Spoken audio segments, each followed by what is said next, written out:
Bom dia! Bom dia, tudo certo? Tudo bem, e você, Bruna? Tudo também. Então tá bom. Vamos só dar um tempinho para as pessoas poderem ir entrando. Tá.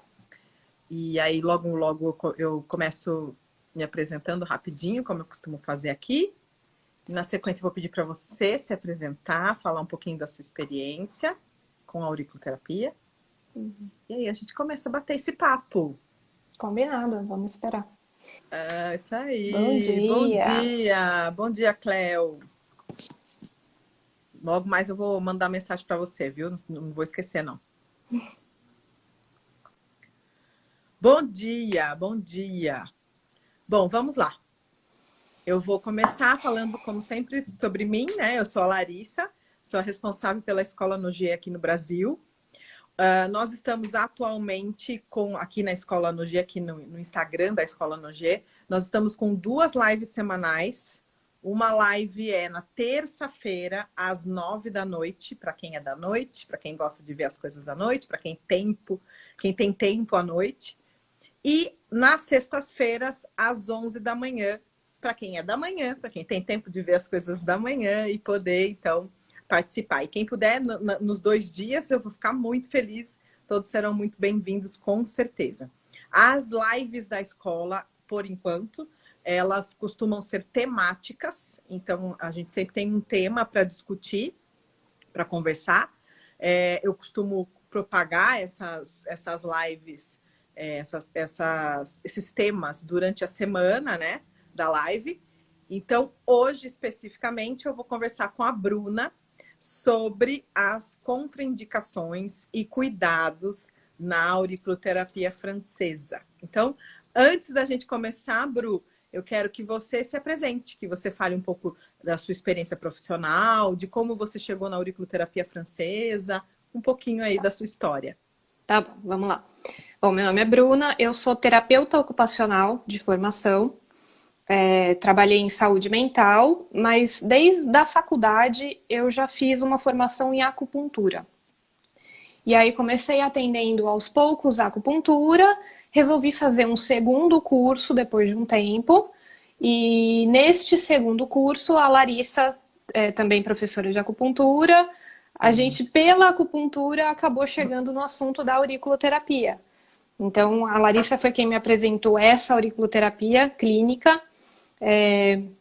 Inclusive, já de cara eu me encantei com os relatos dela, eu vi que tinha alguma coisa muito diferente da auriculoterapia que eu conhecia pela acupuntura, e aí a partir disso eu virei aluna da Escola Nogier. Isso já faz alguns anos, acho que eu fui da segunda turma, né, Eu vi barriga de Catarina, eu vi barriga de Isabela. acompanhou muitas fases. Muito E legal. aí, então, eu como TO deixei de atuar nessa área e atuo até hoje só com acupuntura e auriculoterapia. Atendi em spa, atendi em consultório e tive excelentes resultados e tenho me encantado cada vez mais com esse universo da aurículo, que ainda não acabou para mim, né? Pois Estamos no é. caminho. Estamos. Esse caminho, se Deus quiser, vai ficar mais curto Oh, com essas transformações aqui que a escola está vivendo, né? Vai ficar mais curto, se Deus quiser. E Ele quer, e eu também. Então, vai dar tudo certo. vai, com certeza. Muito bem, Bru. Então, hoje, na verdade, eu achei esse tema bastante importante e eu até coloquei na chamada, né, da live do que a gente vai conversar.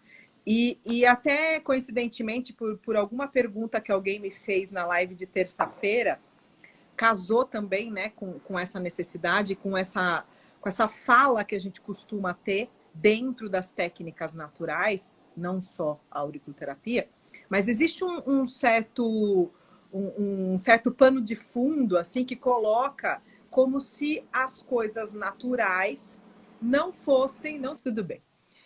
Bom, vamos lá.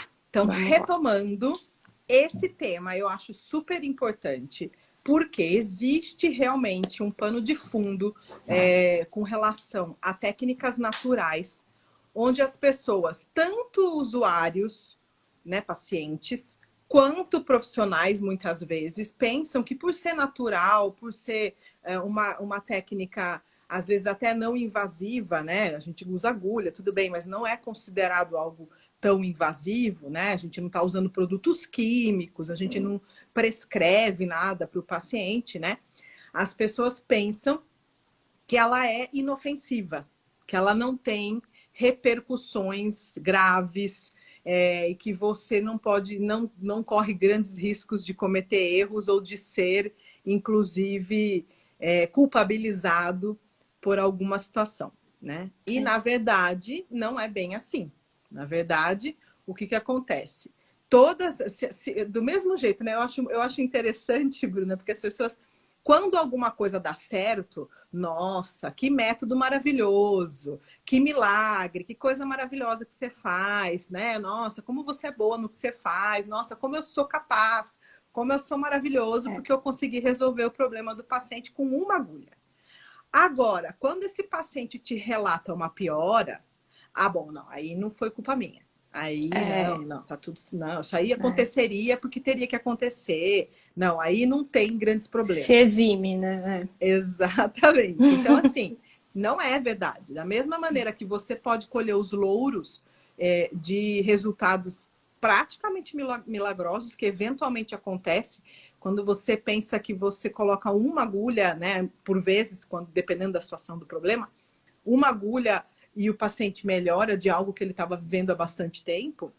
Da mesma maneira que você pode colher esses louros, você também deve, né, responder a algumas situações que se você não tiver cuidado, que se você não souber, né, as reais contraindicações, você pode prejudicar sim o seu paciente, né? Seriamente. Então, seriamente, inclusive, exatamente. Então, é super importante a gente conversar, né, sobre esse tipo de temática, porque é algo do dia a dia, né? E eu fiquei super interessada em fazer essa live, Bruna, por conta desse tema, por conta de eu ter ouvido, sapeando internets e YouTubes da vida, me aparece uma pessoa, que eu não vou citar nome, não tem menor intenção de citar nome, mas uma pessoa que dá curso, que é professora, né, de auriculoterapia. Ela recebe uma dúvida de um aluno, se não me engano era uma live também, falando, então, quando é que eu não posso usar a auriculoterapia, né? E a resposta dela foi assim, deixa eu pensar, puxa, nossa, agora eu não sei, acho que não tem nenhuma coisa que eu não posso usar. Não, pensando assim agora, não tem contraindicação. A resposta foi assim. Eu falei, puxa vida, essa pessoa que se, né, intitula e se coloca como professora, né? Que teoricamente quem se coloca a propósito de dar aula tem um compromisso, né, com o estudo, com o aprofundamento da técnica muito maior, né? E aí deveria, essa pessoa que se diz professora, na verdade ela é, porque ela dá curso, então ela é, né? Ela não sabe a contraindicação de uma técnica que ela está ensinando, né? E eu, inclusive, acho que é técnica, não é metodologia, porque se fosse, ela entenderia os pontos de contraindicação. Aí eu falei, gente, é urgente. E é o que a gente sempre fala, né? Olha a importância de você saber a procedência das suas informações. Isso que você bate tanto na tecla, né? De escolha realmente a metodologia e a escola e o curso, porque realmente se dizem coisas por aí sem a menor responsabilidade, né? Exato. A gente não pode sair propagando isso. Isso é super importante, né? A última coisa que você deve analisar sobre a escolha de um curso, o último item, porque você tem que analisar prós e contras, né? O último item tem que ser valor. Nossa, esse aqui é mais barato, eu vou fazer. Isso tem que ser o último item, né? Existem outras coisas importantes da sua vida pessoal. Às vezes a data não bate, às vezes a possibilidade de você cumprir aquilo que o curso se propõe, né? De horários e tal, você não consegue, né? Então, beleza, existem essas possibilidades. Mas a primeira coisa que você tem que analisar é a procedência, né? É aonde essa pessoa se formou, da onde ela está trazendo esse conjunto aí de conhecimentos, né? Como é que ela se compromete com você, né? Acho que tem muita coisa aí que precisa ser analisado, né? Sabe que no começo da minha formação em aurículo, eu tive uma experiência que não sei nem se você lembra, que eu tive um paciente, ele tinha sido operado de uma hérnia lombar E já fazia tempo e ele ainda tinha muita dor, sentia muita dor. E os médicos diziam pra ele, ó, não tem o que fazer, já operou, já fez, não tem o que fazer, você vai ter que conviver com essa dor. E aí ele chegou em mim. E eu tratei com auriculoterapia. E na época eu era aluna do módulo 1. Tava, né, aprendendo ainda, testando tudo.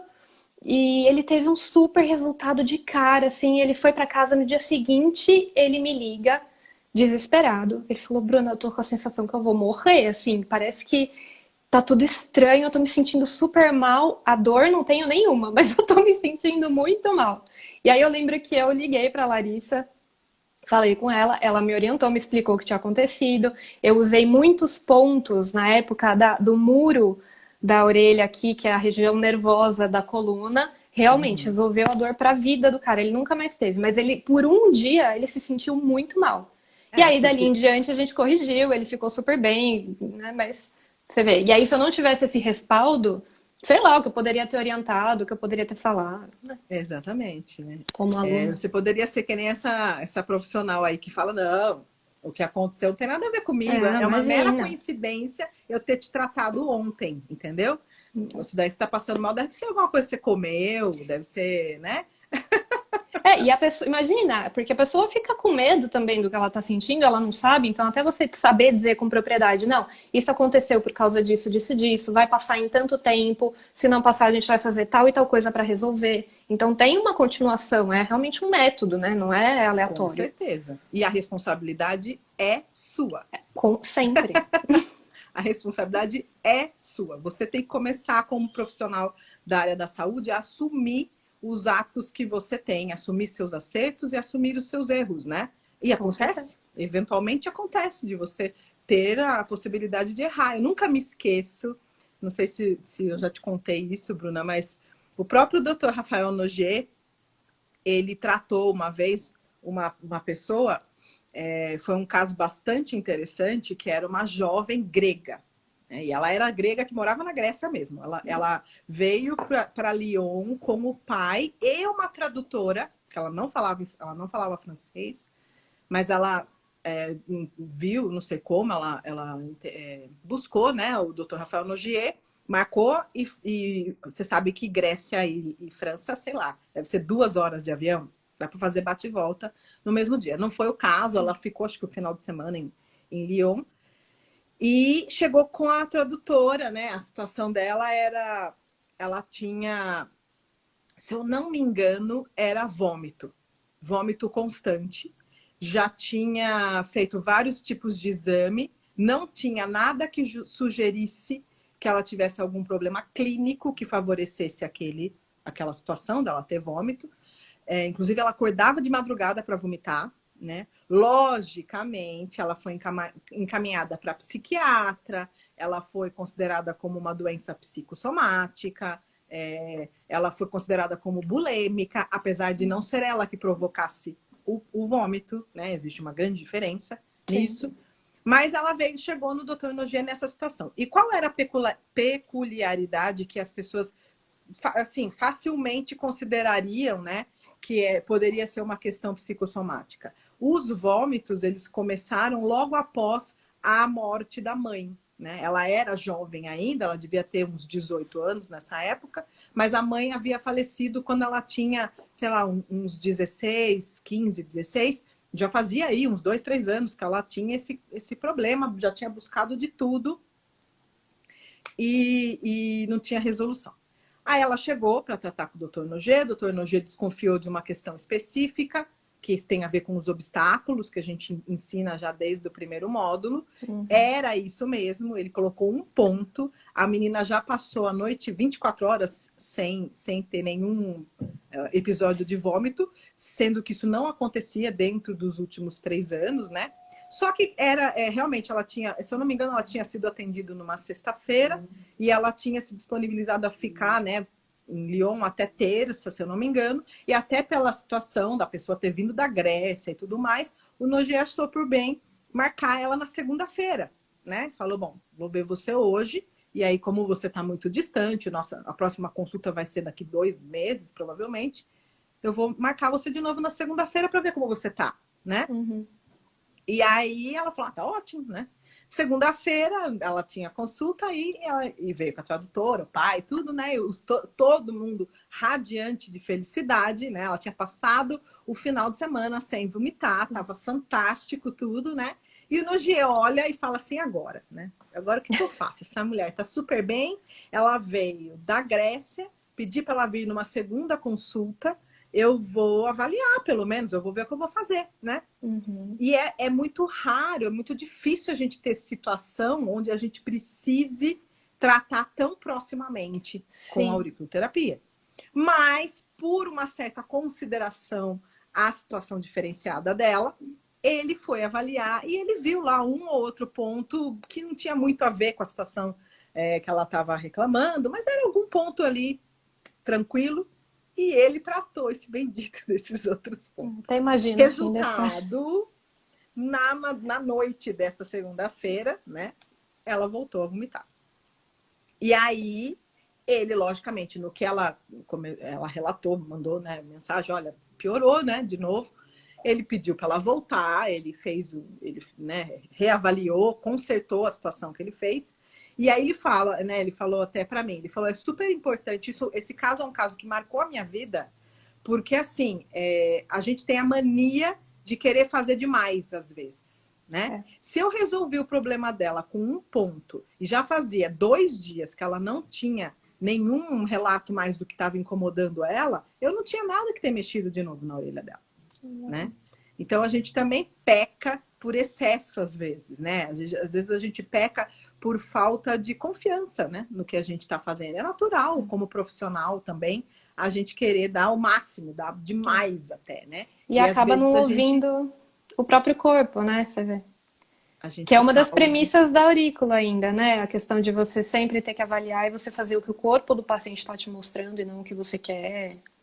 Realmente. Exatamente. Exatamente. Então, isso tem muito. Isso é muito importante, né? Como profissional, você saber o seu limite também, né? Puxa, até onde eu vou, né? Se tá tudo bem, por que eu vou mexer de novo, né? Não precisa. Você tá Exato. já dentro do caminho certo, né? Então, Bruna, você lembra algumas recomendações que a gente dá de, de, de De cuidados contraindicações, e lembro. contraindicações? Eu lembro. Eu lembro de duas bem claras, né? Bem específicas. A primeira é do ponto da vesícula biliar. Então, é um ponto que a gente sempre vai avaliar a orelha antes do tratamento. Então, quando você está lá avaliando, se é um ponto que apita, com o uso do agiscope, do aparelho.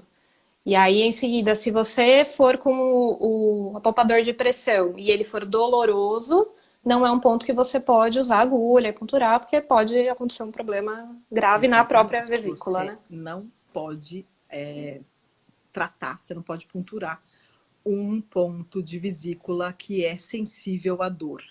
Uhum. Inclusive, esse pode ser, para os médicos, um diagnóstico diferencial, né, de litíase biliar, que são as pedras na vesícula. Então, a primeira coisa que você vai avaliar num paciente que você suspeite, né, e que antes até na anamnese, que você vai pesquisar os pontos da concha, né? Você vai pesquisar a parte orgânica. A primeira coisa é você perguntar, até por outras razões que a gente tem dentro da metodologia, é perguntar se esse paciente já teve alguma cirurgia, né?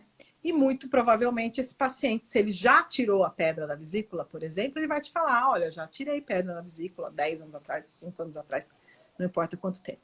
Quando o paciente te fala que ele já tirou a pedra da vesícula, você fica completamente despreocupado com relação aos pontos, né? Ao ponto dela, principalmente, mas até a proximidade de pontos da região da concha, Uhum. que esteja a proximidade da vesícula, do fígado e tudo mais. Por quê? Porque o paciente já tirou a vesícula, você não vai ter nenhuma questão com relação a isso.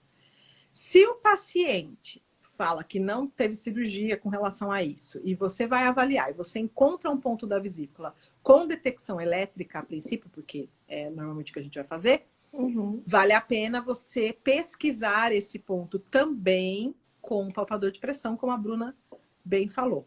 Se o paciente tem uma reação de dor nesse ponto, ele está proibido de ser tratado. Por quê? Porque porque eu posso mobilizar a pedra, eu posso mobilizar ela da vesícula e ter realmente uma repercussão séria que é emergencial. Esse paciente vai ter que ir para uma cirurgia de emergência por um erro seu, por um erro Imagina. de uma aplicabilidade que não era para acontecer. Então, esse é um dos primeiros dos primeiros grandes cuidados. Então, é super interessante a gente ver que, assim, a contraindicação, ela vem a partir de um cuidado. Ela vem a partir de uma análise correta, né, de uma avaliação correta, que você já deve conhecer, que você já está munida disso, né? Sim. E aí vai ver, tá? Tem alguma pessoa que eu vou contraindicar totalmente, né? Você não pode, ela está marcando pelo telefone, eu falo, puxa, você não pode vir aqui para fazer auriculoterapia. Nesse ponto geral, é difícil, né? A menos que a pessoa tenha algumas particularidades relacionadas ao sistema nervoso central, né? Principalmente algumas particularidades com relação por exemplo, pacientes psiquiátricos. Dependendo Sim. do paciente psiquiátrico, ele é contraindicado. Por quê? Porque ele não ficaria, ele não suportaria o fato de estar deitado na maca, a gente não saberia qual seria a reação dele à dor que a agulha pode causar. Então, tem algumas situações, sim, que vale a pena avaliar com antecedência, né, com relação à família e tudo mais, se você pode correr esse tipo de risco, né? Sim. A Cleo perguntou do rim também, ó. Ela já adiantou o assunto. A Cleo. Tá. Se o ponto doloroso for no rim. Que eu tô vendo. Boa pergunta, Cleo. Boa pergunta. O rim é outro ponto super importante. A primeira questão se a pessoa tá com pedra no rim, se a pessoa tá com uma dor. Vamos para duas situações. A primeira situação a pessoa tem uma dor lombar, ela não sabe que aquilo é pedra. Ela tá com uma dor. E essa dor acontece repentinamente, ela não teve uma causa brusca, por exemplo, sei lá, torci, fui pegar uma coisa do chão, né? Ela não teve uma causa palpável que você sabe, esse final de semana eu joguei bola, né? Alguma coisa que te remeta à lombar. É uma dor que veio de outro sintoma e normalmente, olha só a diferença, a dor do rim, ela começa leve, que coisa estranha, eu tô com uma sensação aqui, e ela vai apertando, né? Então, vamos supor que esse paciente vem com uma situação que, para você, não tá muito dentro do que seria uma dor lombar, né? Você pode trabalhar pontos que aliviam a dor, por exemplo, um ponto do tálamo, que vai ajudar a pessoa a lidar com aquela dor que é insuportável, chega a ser insuportável, né? Mas o tratamento para essa pessoa é ela ir para um atendimento, um pronto atendimento, ou até, sei lá, às vezes até um médico que ela conheça nesse sentido, mas o natural é ela ir para um pronto atendimento, a primeira coisa que ela tem que fazer é uma tomografia. Né? Por quê? A gente não trabalha com pedra no rim se a gente não sabe o tamanho dessa pedra. Se essa pedra é passível de expulsão, nós até poderemos fazer alguma coisa, né? Que ajude, né? A passagem e tudo mais. Mas se ela não é uma indicação para auriculoterapia. Não é um paciente que você deveria estar tratando. Esse paciente ele tem que ser tratado por outras vias. Você pode provocar um tipo de reflexo que só vai piorar a situação, né?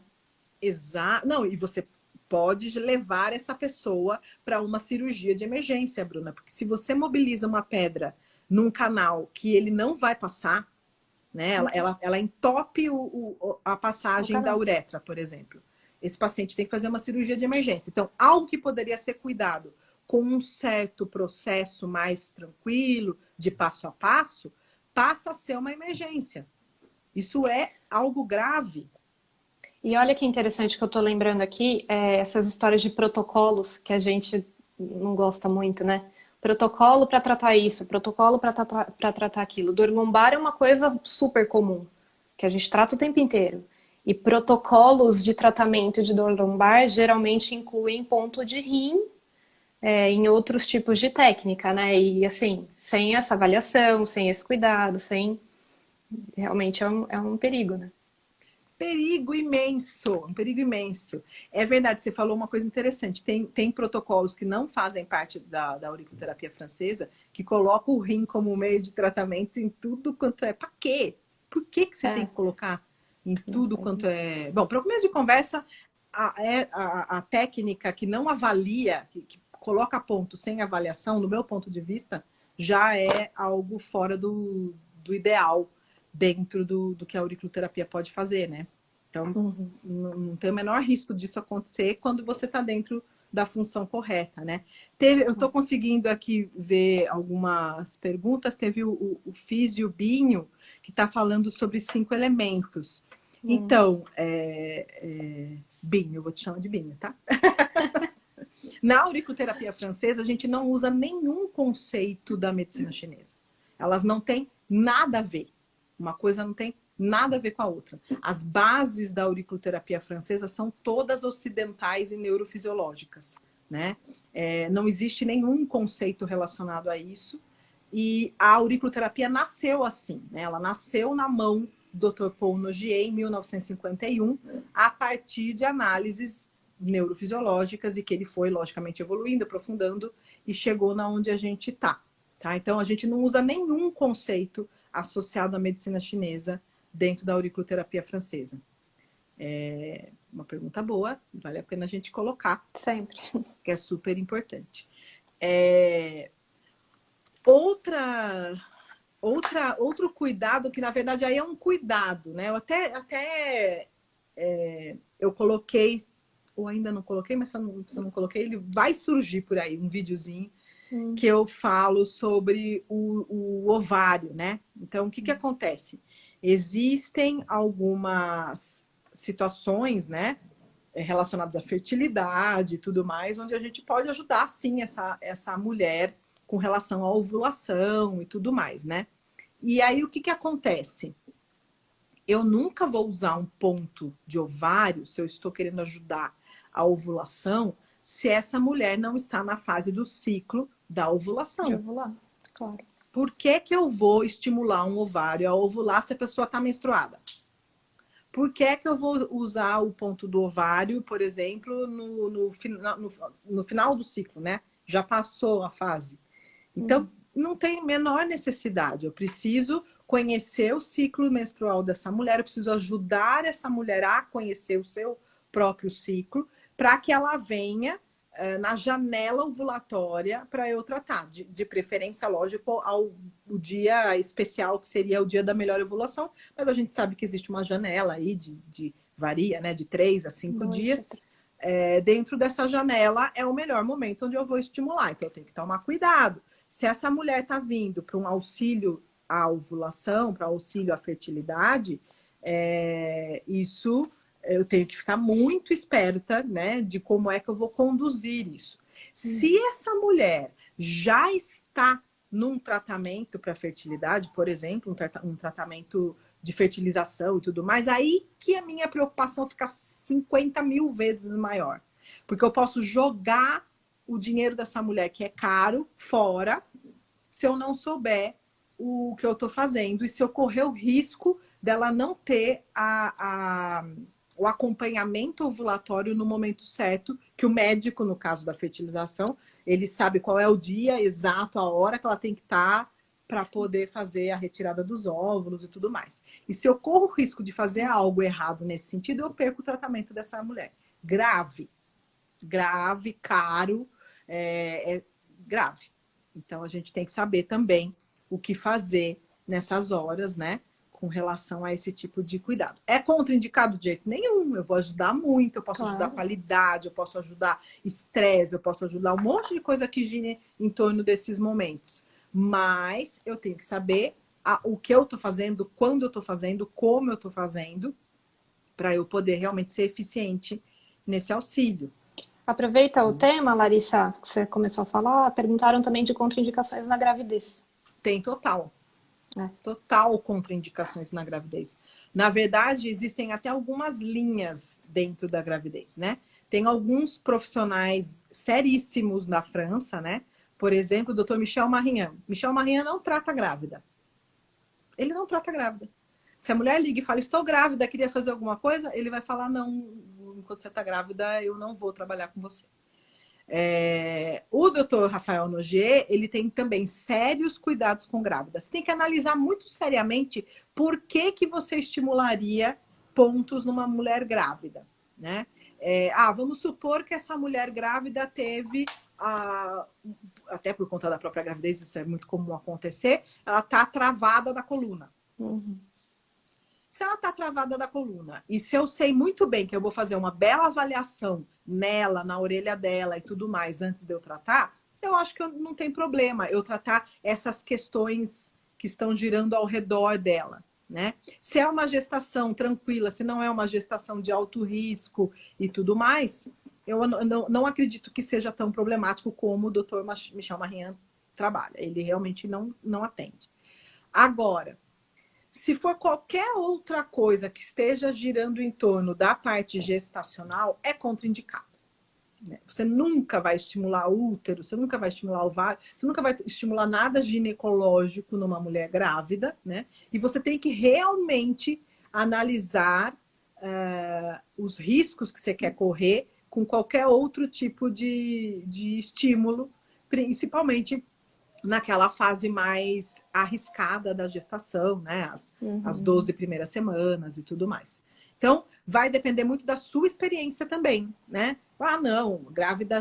Eu sou, por exemplo, eu sou uma enfermeira obstétrica. A minha vida é gestação. Eu atendo mulheres grávidas das 8 da manhã às 8 da noite. É só isso que eu faço da vida. Então, a sua familiaridade com a gestação e principalmente com essa mulher, muito provavelmente, é alta. Não é uma mulher que você está vendo pela primeira vez na vida, né?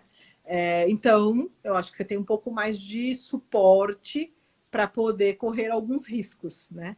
Agora, se é uma pessoa que você nunca viu, que está te procurando simplesmente por um torcicolo, coisa assim, vale a pena você analisar como é que é essa gestação, quais são os riscos que essa mulher está correndo ou não, para você fazer ou não. Mas acenda um alarme grande quando você tiver alguém te agendando com você que esteja grávida.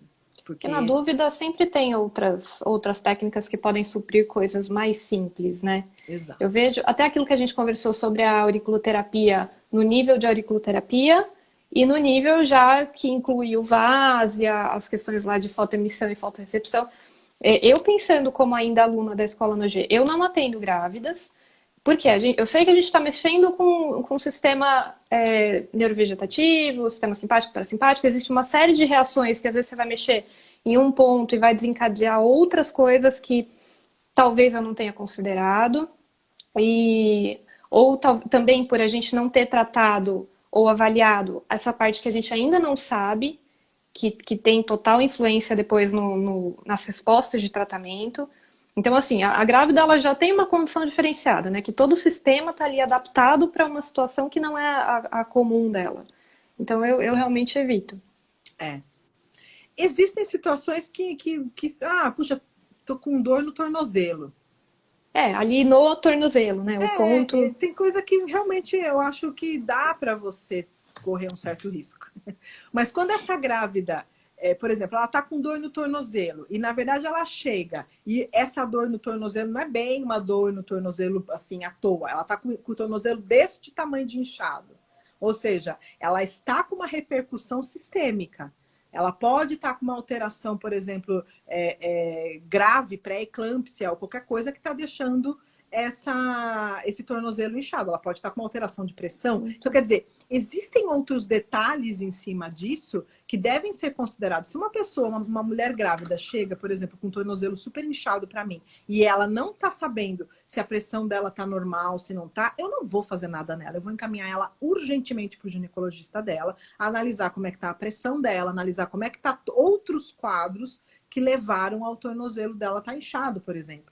Então, assim, é esse tipo de cuidado que é extremamente importante quando você está lidando com pacientes grávidas, né? Sim. É um preço muito caro que ela vai pagar se alguma coisa dar errado, né? Eu costumo falar, um ditadinho, né? Que eu falo assim, eu não brinco com brinquedo que eu não posso pagar. Se eu quebrar o brinquedo, eu não tenho como pagar, eu não tenho como devolver, eu não tenho como fazer nada. Então, esse tipo de brinquedo eu não brinco. Agora, tem uns brinquedos aí que é fácil consertar, que é fácil comprar outro novo. Dá para testar, né? Dá para brincar. Mas brinquedo que não dá para pagar, não brinca. Porque é muito sério, né? Exatamente, Cléo. Ela está falando que as contraindicações de grávida. Grávida não é simplesmente uma mulher que você está tratando. Grávida é um ser à parte. Tudo numa grávida funciona diferente de uma mulher que não está grávida, né? Uhum. Existem muitas coisas a se considerar. Se o mundo da gestação é um mundo completamente desconhecido do seu escopo de trabalho, vale a pena você estudar antes de começar a trabalhar, né? Existem muitas coisas a se considerar antes de se colocar, né, à disposição de tratar uma grávida. Eu, pelo menos, penso assim. Acho super importante. Agora, outra coisa, Bruna, que também vale a pena a gente considerar, saindo aí do mundo da gestação, é com relação a pacientes que tomam medicações. Nossa, então, super importante. Isso é super importante, né? Dentro da nossa avaliação, a gente tem que ter um momento na anamnese, um momento da avaliação, onde a gente explore, né, o dia a dia desse paciente, que a gente explore o que ele faz, né, o que ele tem como atividade diária e comum, por exemplo, as medicações, né? Uhum. Então, logicamente, que a não ser que seja o médico responsável, nenhum outro profissional da área da saúde pode dar palpite na medicação que um paciente está tomando. E eu falei que é o médico responsável, porque até mesmo um outro médico, que não seja o médico que prescreveu aquilo, eticamente, ele não deve mexer na medicação que outro médico deu. Se ele tem dúvidas, o papel ético dele é ligar para esse médico. Falar, olha, o seu paciente X passou aqui comigo devido ao problema Y, e eu vi que ele está tomando essa e essa medicação que talvez esteja causando esse problema. Queria discutir com você alteração de dose, alteração de medicação e tudo mais. Então, nem mesmo um outro médico deveria mexer na medicação de um paciente que não seja dele, né? Muito menos outros profissionais da área da saúde que não foram aqueles que prescreveram a medicação. Então, a primeira questão a gente nunca dá palpite na medicação alheia. Esse é o primeiro ponto. O segundo ponto relacionado à medicação é que a gente tem que considerar que as medicações trazem repercussões na resposta da orelha, né? E aí, muitas vezes, a gente acha que o que a gente fez está errado, ou que tem alguma coisa estranha e tal, e na verdade você simplesmente não considerou que o seu paciente está tomando medicações que pode alterar o funcionamento da orelha. Né, Bru? Até em casos de dor comuns, né? Aquela história de, vou tomar um Dorflex aqui, porque eu não tô aguentando, chega a hora da sessão, e depois eu vou para lá. Traga a sua sessão. Né? É. Então, então o que faz? O que faz é o seguinte, se o paciente toma antiálgicos, por exemplo, como a Bruna deu o exemplo, que é super interessante, o ideal é que você marque a sua sessão no final do prazo do antiálgico. Né? Então, normalmente, medicações antiálgicas, elas são passadas no máximo de 6 em 6 horas, né? E aí pode variar de 8 em 8 horas, de 12 em 12 horas, né?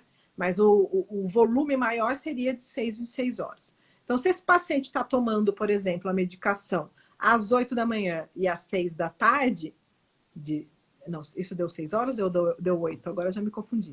Você toma 14, às 8, seria. 9, 10, 11, meio-dia, 1, 2 da tarde, 6 horas. Então, se ele toma a medicação das 8 às 2 da tarde, você vai marcar a consulta dele, por exemplo, a 1h30. Está vencendo o prazo da dose. Então, se ele está com dor, essa dor já está voltando, né? E aí sim, a sua busca de pontos na orelha vai ser eficiente, vai ser mais eficiente. Agora, se ele toma às 8 e às 2, e ele marca a consulta às 9 da manhã, e ele acabou de tomar um remédio às 8 da manhã, onde o pico de ação está começando a acontecer, ou seja, ele não está sentindo dor nenhuma, a sua ação na medicina, na auriculoterapia, vai ser defasada. Quer dizer que não vai funcionar? Não, não quer dizer que não vai funcionar. Quer dizer que a sua avaliação está prejudicada. Ou seja, esse paciente ele não vai sentir dor, ele não vai sentir dor nem na orelha. E aí você não vai conseguir achar o melhor ponto de tratamento para ele. E muito provavelmente o seu resultado vai ser deficitário, defasado. Você poderia estar fazendo algo melhor por ele.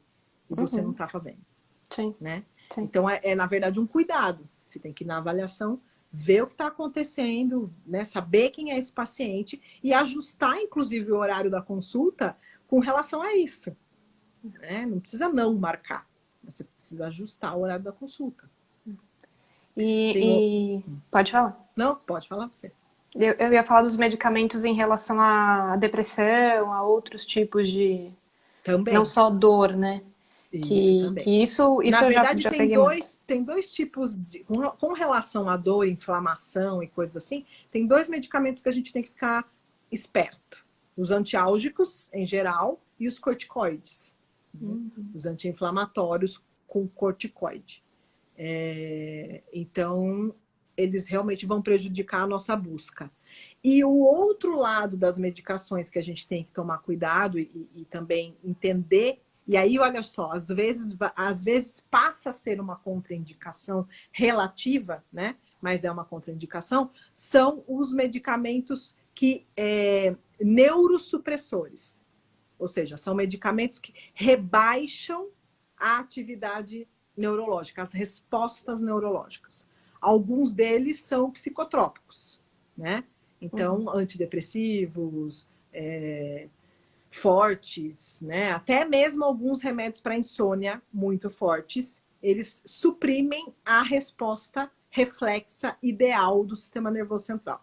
Se o paciente está tomando isso, muitas vezes não é o momento dele fazer a auriculoterapia. Vale a pena ele conseguir chegar num estado de melhora, onde ele consiga pelo menos diminuir dose, para que você faça. Porque isso é ético da sua parte como profissional, né? Você sabe que aquilo que você está fazendo não vai estar ajudando ele, porque os pontos que você vai buscar, você não vai encontrar. Então. Não da maneira ideal. Então, você tá e geralmente o próprio paciente chega com essa angústia, né, de querer tirar o remédio. Não, eu quero trocar pelo natural, eu quero que você me tire desse remédio. Jamais. Pode sim, né, com o resultado ele diminuir, mas é um processo que tem que ser pensado com o médico. Mas quem diminui dose, isso que você está tocando é super importante, Bru. Quem diminui dose de medicação é o médico responsável. Sempre. Sempre. Ah, mas eu estou me sentindo bem. Então, você vai, de novo, passar em consulta, né? E se você vê que esse paciente é irresponsável e ele mesmo está fazendo isso, cabe a você, eticamente, telefonar para esse médico. Fala, olha, eu estou tratando o seu paciente XYZ, nós estamos vendo melhoras, realmente, e por conta dele estar encorajado com essas melhoras, ele está querendo arriscar, diminuir dose. Eu já recomendei ele passar com você, mas vale a pena, se ele não marcou consulta, às vezes vale a pena você procurá-lo. Ué, interessante. Né? Por que esses médicos também não podem dar uma atenção um pouco mais próxima, né? É questão de ir criando essa cultura também, né? Da gente ter esse interdisciplinar mesmo fora de serviços de saúde, né? Em uma situação de consultório e tudo, claro, por que não, né? Fazer esse tipo de contato. Isso só vai ser melhor para o paciente, sempre. E para você que vai estar com uma conduta reta, né, e sem fazer nada que vá te prejudicar e prejudicar o outro. Com certeza. E a Cléo está colocando uma questão aqui de efeitos colaterais de medicação, que eu acho super importante também, Cléo, que é o seguinte. Nossa, gente, já é 10 dia já. Estou vendo agora. É super importante a gente, como profissional da área da saúde, conhecer os efeitos contralaterais das medicações que os pacientes tomam. Logicamente que a gente não tem obrigação de conhecer todos os medicamentos. Existem profissões da área da saúde que não têm a menor intimidade com medicação. Isso não é problema. isso, né, não faz parte do que você aprendeu. Algumas profissões da área da saúde não tem nem farmacologia dentro da formação da faculdade, ou seja, não é falta de conhecimento seu porque você não teve aquilo, mas é muito simples.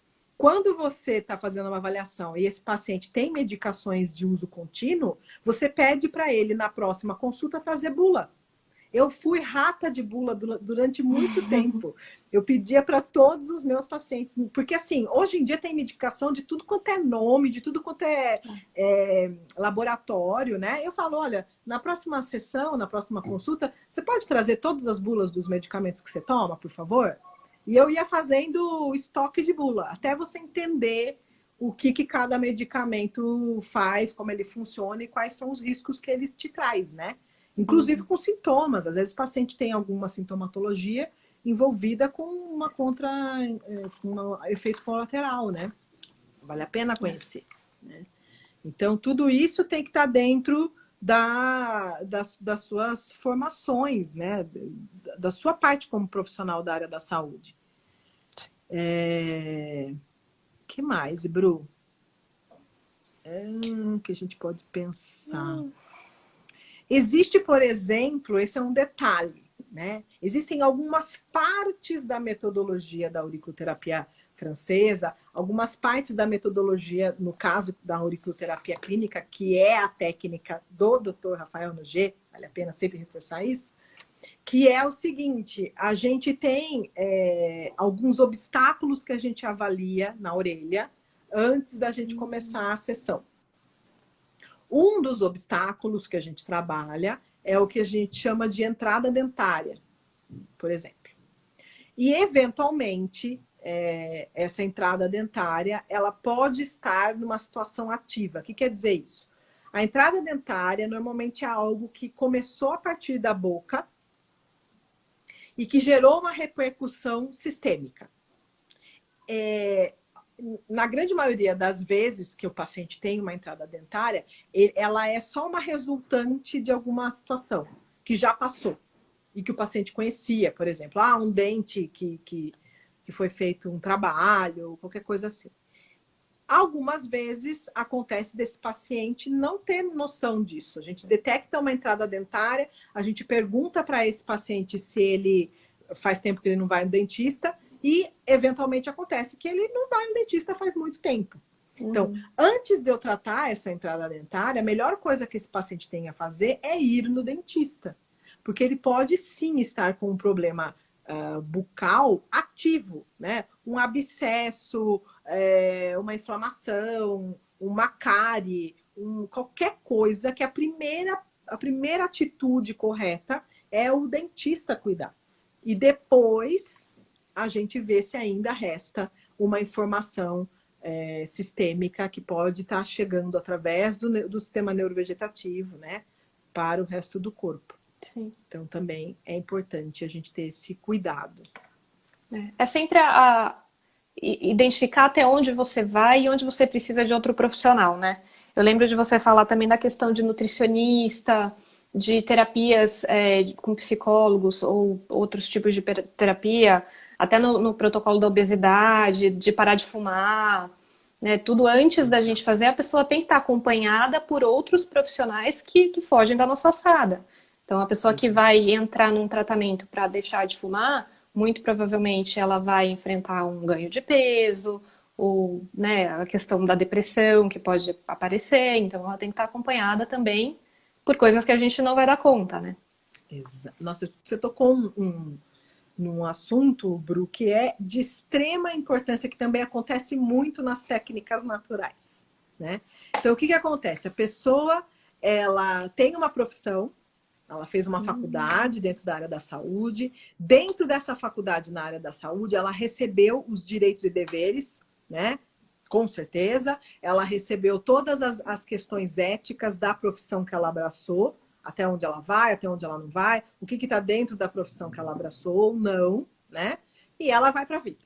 Aí ela vai para a vida e ela vai e faz uma pós-graduação, por exemplo, dentro de uma área natural. E aí, dentro dessa formação, existem, logicamente, itens que te agregam em vários outros setores que a sua faculdade não te permitiu ou não te deu esse conhecimento. E aquela pessoa, ela se acha no direito, então, a partir de então, de abordar esses outros aspectos. Isso não é correto, né? Isso não é correto. Então, por exemplo, dentro das especialidades da auriculoterapia francesa do Dr. Rafael Noguer, existe um teste, que é o teste RAFT, que ele, por exemplo, é um teste de detecção de intolerância alimentar, que a base desse teste é o sinal vascular. Então, para eu conseguir fazer esse teste, eu tenho que ter um domínio do sinal vascular, que por sinal está o vídeo lá no YouTube. Quem quiser aprender um pouco mais, é só ir lá ver. Muito bem. Eu tenho isso. Eu sou campeã no sinal vascular, né? Estou dando um exemplo. Mas eu não sou nutricionista. E a nutricionista, ela não conhece o sinal vascular. Então, ela não tem como fazer o teste baseado no Dr. Noguer, porque ela não conhece o sinal vascular, por exemplo, né? Então, o que acontece? Eu, dentro do meu escopo, eu vou passar para esse paciente quais foram as indicações que aquele teste me indicou de alimentos que possivelmente não estão fazendo bem, né? Que estão detectados como intolerantes. Mas eu não posso, como fisioterapeuta que sou, indicar uma dieta para esse paciente. Se esse paciente tem dificuldade de fazer substituições, de fazer entendimentos, né, dentro do dia a dia dele de alimentação, ele tem que ser encaminhado para uma nutricionista. O mesmo acontece com a parte emocional.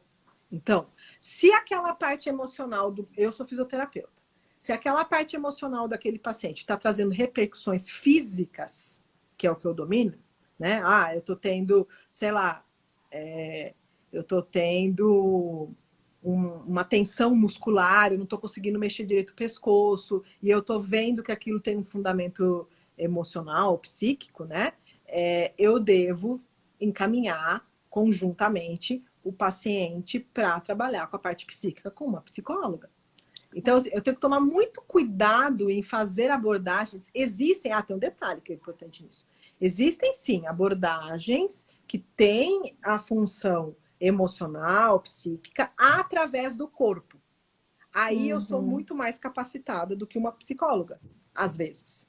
Né? Se essa psicóloga não fez alguma formação que trouxesse para ela esse conhecimento da parte física. Então, assim, tem ajustes, né? E tem limites, que isso vai entrar, sim, em contraindicações e cuidados que você tem que ter como profissional. A sua seriedade, ela continua valendo, né? A sua ética profissional, ela continua valendo, né? Porque isso, inclusive, vai te trazer um posicionamento muito mais confortável perante o mundo da saúde que esse paciente está vivendo. Você tem o direito de pegar o telefone e ligar para o médico que está lidando com ele, porque você sabe o que é que você está fazendo, aonde é que você está entrando, né? Então, isso faz com que, inclusive, a técnica que a gente trabalha fique mais séria, seja vista com seriedade perante a área da saúde também, né? Sim. Então, isso é super importante. Acho que é isso, né? Estamos quase acabando aqui, ó.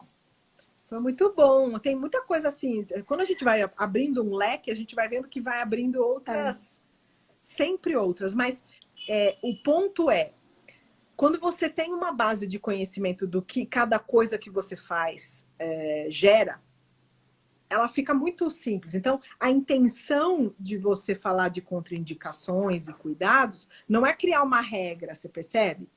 Não é uma regra, é um entendimento que você tem que ter do que você trabalha, que vai te dar o ajuste correto da onde é que você entra, né? Então, eu acho que isso traz um suporte muito bom como profissional. O que não pode acontecer é você entrar nessa ilusão, que é uma ilusão, né? De que, é natural. Você não faz bem, não faz mal, né? Isso é uma ilusão, isso é um erro ético que não pode acontecer, né? Então, você tem que ter respaldo nessa área. Sim. Se responsabilizar sempre, né? Cuidar do que você faz, cuidar de como você estuda, buscar o que você não sabe, não se meter onde você não sabe. É isso. Eu É bem concordo. isso. É bem isso. Muito bom, Bruna. Obrigada. Obrigada a você pelo convite. Primeira Imagina. live da minha vida, gostei de participar. Ó, estreou comigo. Que honra. Pois é. Bom, Obrigada. gente, eu vou deixar depois uma caixinha de pergunta no Stories, porque se surgir ainda alguma dúvida com relação a isso, vocês podem colocar lá, que eu vou responder com o maior prazer. Lembrando que já temos no nosso YouTube o segundo vídeo da série, né? A gente fez uma pequena série dos 3 pilares da auriculoterapia. Então já tá os 2 primeiros pilares lá. E na terça-feira eu tenho às 9 da noite uma live e o tema vai ser filtros. Nós vamos falar de filtros na auriculoterapia francesa. Isso é Eu legal. espero que vocês estejam lá comigo. E é isso. Muito obrigada. Obrigadão, Bruna. Obrigada. Um beijo e até a Tchau, próxima. pessoal. Até. Tchau, tchau.